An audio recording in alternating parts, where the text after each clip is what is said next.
The last time you left your house for more than a few days, your birds noticed before you even closed the door. Not when the feeder ran empty, not when the yard went quiet. Before that. They noticed when the rhythm of your morning broke. The kitchen light that did not turn on at the usual hour. The back door that did not open at the usual time. The shape with you that did not appear at the window where it always appears. And the moment they registered the absence, something began to happen in your yard that you have never seen, because by definition, you were not there to see it. What your birds do when you are gone is not random. It is not survival on autopilot. It is a precise sequence of behaviors built around your specific absence, and the longer you stay away, the more revealing that sequence becomes. There are birds in your yard right now who can tell you have left for the day versus left for the week. There are birds who remember not just your face, but the exact times you appear.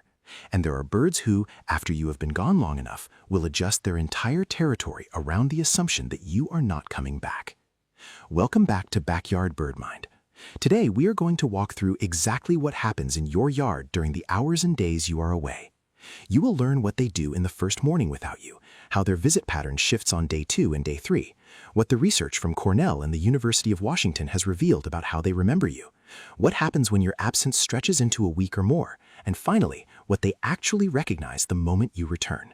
Stay until the very end. Because the last thing we cover is the reason some birds will still wait for a specific person years after that person has stopped coming, and once you understand it, you will never look at the chickadee at your window the same way again. Point 1. The first morning you are not there. The birds in your yard do not have clocks. What they have is something more precise. They have you. Your routine has become part of their internal map of the day, and the morning you are gone, the absence registers within the first hour of sunrise. The chickadees that normally arrive at your feeder 7 to 9 minutes after the kitchen light turns on do not arrive at that window. They cycle past the feeder, they perching nearby branches, and they wait. Researchers at Cornell Lab of Ornithology have documented this exact pattern in supplementary feeding studies. The birds do not abandon the location immediately. They check, and they check again, and the checking itself is what tells you they had built their morning around yours. By the end of the first day, the pattern has already begun to shift. The cardinal that usually appears at dusk near your back window does not pass at the usual time. He does not stop coming, he passes earlier, before the time he would normally check, as if testing whether the variable has changed permanently. The juncos and sparrows that fed in the late afternoon redistribute themselves across the yard, spending less time at the empty feeder and more time at natural food sources. None of this looks dramatic from above, but each of these small adjustments is the yard recalibrating around the new reality that you are not part of today. Point 2. Day 2 and Day 3. The visit pattern collapses. This is where the data becomes unmistakable. By the second and third day, the frequency of visits to your feeder drops by more than half, even if the feeder is still full. This is not because the birds have forgotten the location. It is because they have updated their model. Watching from the perspective of a chickadee, a feeder that was reliable for months has now produced 2 consecutive failures. 2 failures is enough to demote that feeder from primary resource to backup resource. The chickadee does not return less because she has forgotten. She returns less because she has remembered, and the memory now contains a warning. What is striking is what does not change. The birds do not leave the yard. They continue to use the trees, the shrubs, the water sources. Your yard is still their territory. What changes is the specific node in that territory that you represented. You were a high-value, predictable, time-stamped resource, and when you go, your node downgrades while the rest of the territory stays exactly the same. This is why people who come back from a week away often say the yard feels empty, even though it is not. The yard is full. The feeder is the part that has gone quiet, because the birds have temporarily removed it from their daily route. Point 3. They remember you, not your feeder. You. Here's the part that almost nobody understands. Your birds do not simply remember the location of the food. They remember the human attached to it. Research by Dr. John Marsluff at the University of Washington has demonstrated that several backyard species, particularly corvids but also chickadees and titmice, are capable of recognizing specific human faces and remembering individuals for years. They do not need to see the food to recall the person. The face alone is enough to trigger the memory of every interaction associated with that face. This means the bird at your window is not waiting for the seed, she is waiting for you. The visual profile she built of you, the sound of your voice as she spoke to her, the rhythm of your hand when you refilled the feeder, the angle of your shadow as you stepped onto the porch, all of it is stored in a region of her brain that handles long-term social memory. When you are gone, that profile remains active. She is not forgetting you, she is holding the file open and checking it against every human shape that crosses the yard. Point 4. When your absence stretches past a week. A short trip is an interruption. A long absence is a different category. Once you have been gone more than 7 to 10 days, the territory begins to reorganize.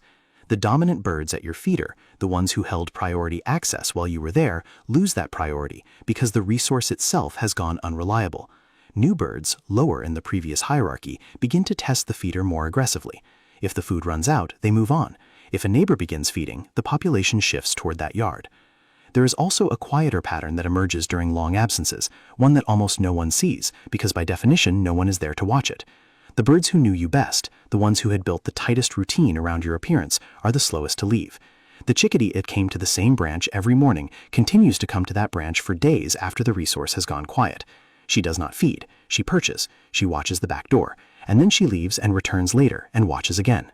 Ornithologists who have studied this behavior in supplementary feeding contexts describe it as expectancy maintenance. The bird is not just remembering, she is actively allocating energy to the possibility that the resource will return. That allocation has a cost, and the fact that she pays it tells you something about how strongly your specific presence was encoded. But the memory of you does not erase, even after the visit pattern collapses. Even after the dominant birds have left for more reliable territories, the individual birds who knew you specifically retain that memory.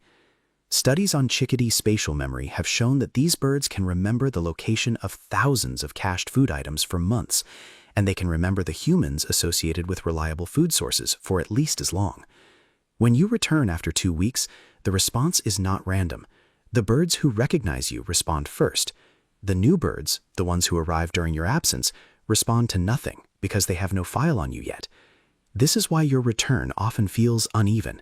Some birds appear within hours, others take days. You are not imagining the difference. You are watching the old residents recognize you while the new ones do not. Point 5. The moment you come back. Here is what they recognize first. It is not your face from a distance. It is not your voice from inside the house. It is the specific combination of motion and sound that your routine produces. The kitchen light turning on at the right hour, the back door opening with the specific sound it makes, the shape of you walking across the porch at the angle they know. When all of these signals align, the birds who knew you fire what researchers call a recognition response, a sudden increase in activity at the feeder, an approach to purchase closer to the house than they have used in days, a kind of low-frequency vocalization that some ornithologists have begun to describe as a greeting call. This is not anthropomorphism. This is documented behavior. The birds are not happy in the way you are happy, but they are signaling to each other and to you that the reliable resource has returned. And they are doing it within the first 30 minutes of your arrival, often before you have even refilled the feeder, because what triggers the response is not the food. The trigger is you. Point 6. Why some birds still wait. This is the part that is hard to write about without losing the science, but the science is real, and it deserves to be said clearly. Long-lived backyard birds, especially corvids, but also some chickadees and cardinals, can retain memory of a specific human for years. There are documented cases of crows continuing to visit the property of a person who fed them after that person had moved away or passed. The birds did not know the person was gone. They only knew that the rhythm had stopped, and so they kept checking, sometimes for months, sometimes for longer. This is what your birds do when you are gone. In the short term, they recalibrate. In the medium term, they reorganize. In the long term, the ones who knew you keep a record of you that does not disappear just because the feeder is empty. The yard goes on without you, but the file stays open, and every shape that crosses the porch is measured against the one they remember. And here is the part that is the hardest to sit with. The bird does not know you are gone. She only knows the rhythm has stopped. She does not have the concept of a person moving away, or a person no longer being able to come outside, or a person who has passed. What she has is the absence and the memory of what came before the absence. So she checks. She checks the branch. She checks the porch. She checks the window where the shape of you used to appear. And in checking, she is doing the thing that humans most want from the creatures they have loved without being able to say it. She is keeping the door open. Not because she expects anything specific, but because the file is still active, and the file does not close on its own. So the next time you come back from a few days away, watch closely in the first hour after you arrive. Watch the cardinal who lands on the same branch he always uses. Watch the chickadee who comes to the feeder before you have even filled it. Watch the way some birds appear immediately and others take their time. You are not seeing random movement. You are seeing the result of a memory of you that stayed active the entire time you were gone. The yard remembered. They remembered. And now you know what was happening in your absence that you were never there to see. If you have ever come home from a trip and noticed that a specific bird seemed to find you faster than the others, tell me in the comments which species it was. I want to hear the stories. I read every one. I will see you in the next one. Backyard Bird Mind.